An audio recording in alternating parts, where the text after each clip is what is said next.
غزہ میں پچھلے 9 مہینہ میں جو تباہی اور بربادی ہوئی ہے اس کے حوالے سے یونائٹڈ نیشن نے اپنی ایک رپورٹ جاری کی ہے اور اس رپورٹ میں بتایا گیا ہے کہ غزہ میں ہر 10 میں سے 9 لوگ بے گھر ہو چکے ہیں، ان کے پاس رہنے کے لیے کوئی جگہ نہیں ہے۔ 9 مہینہ غزہ پٹی پر اسرائیل کے حملہ کو ہونے والے ہیں اور اس پچھلے 9 مہینہ میں 10 میں سے 9 شخص کو بے گھر ہونا پڑا ہے، انہیں اپنا ٹھکانہ بدلنا پڑا ہے۔ کئی مرتبہ ایسا ہوا کہ کسی نے ایک جگہ پناہ لی، اسرائیل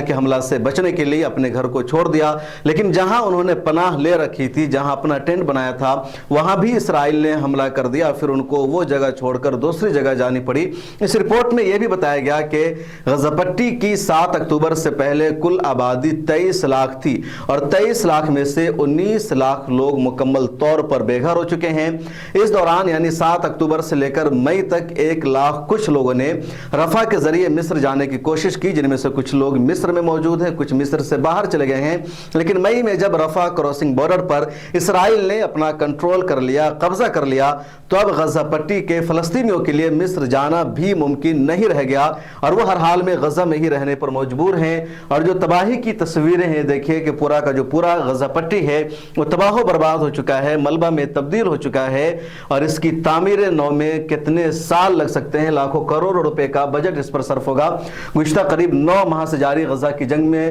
وہاں تقریباً 2.3 ملین یعنی 23 لاکھ کی مجموعی آبادی میں اب تک ہر 10 میں سے 9 شہری بے گھر ہو چکے ہیں۔ یہ بات اقوام متحدہ کے انسانی ہمدردی کی بنیاد پر امدادی سرگرمیوں کے رابطہ دفتر نے بتایا، یعنی یونائٹڈ نیشن کا جو ہیومن رائٹس ریلیف ورک ہے، اس آرگنائزیشن کے ذریعے بات بتائی گئی ہے اور بہت اہم جانکاری ہے۔ یہ غزہ پٹی کی تصویریں ہیں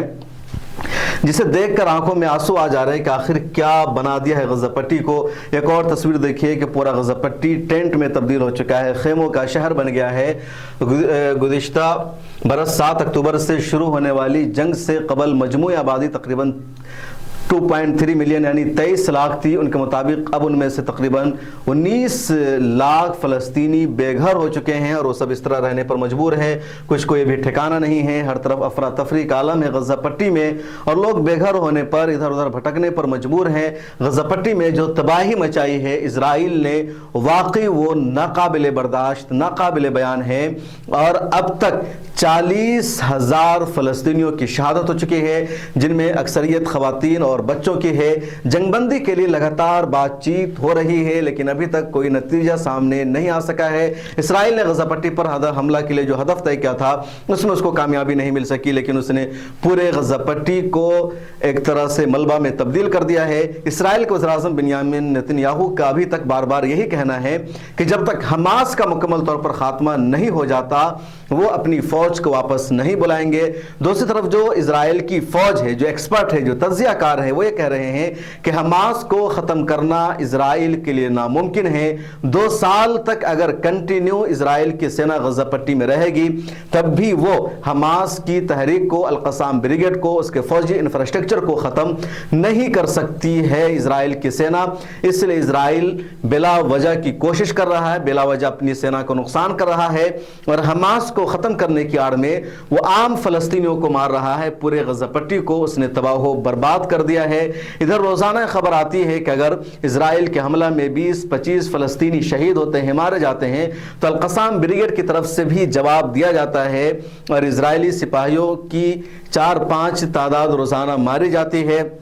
اسرائیل نے کوشش کی تھی کہ 7 اکتوبر کو جنہیں حماس نے یرغمالی بنایا، قیدی بنایا، ان کو ہم اپنے دم پر رہا کرا لیں، لیکن ابھی تک اسرائیل کو اس میں کامیابی نہیں مل سکی اور اس لیے اسرائیل کا حملہ تیز تر ہوتا جا رہا ہے۔ جنگ بندی کی کوششیں ہو رہی ہے لیکن کوئی بھی کوشش کسی بھی نتیجے تک نہیں پہنچ پا رہی ہے۔ اسرائیل کی واحد شرط یہ ہے کہ حماس پر ہمارا حملہ جاری رہے گا اور صرف کچھ دن کے لیے ہم عافیت دے سکتے ہیں، بدلے میں قیدیوں کو رہا کیا جائے۔ حماس کی مانگ ہے کہ مکمل طور پر جنگ بندی ہوگی، مکمل طور پر انخلا کرنا ہوگا، اسرائیل کی سینا کو غزہ پٹی کو چھوڑنا ہوگا۔ غزہ پٹی میں کس کی حکومت ہوگی اس کا فیصلہ غزہ پٹی کے عوام کریں گے، اسرائیل نہیں کریں گے۔ اسی بات پر جنگ بندی کا کوئی بھی فیصلہ نہیں ہو پا رہا ہے۔ اس بیچ ایک اور خبر جو سامنے آئی ہے وہ یہ کہ ساؤتھ غزہ اور نارتھ غزہ میں بالکل حد فاصل حائل ہے اور ادھر کے لوگ ادھر نہیں جا سکتے ہیں، اور جو دراصل صلاح الدین اسٹریٹ وال ہے اس کی وجہ سے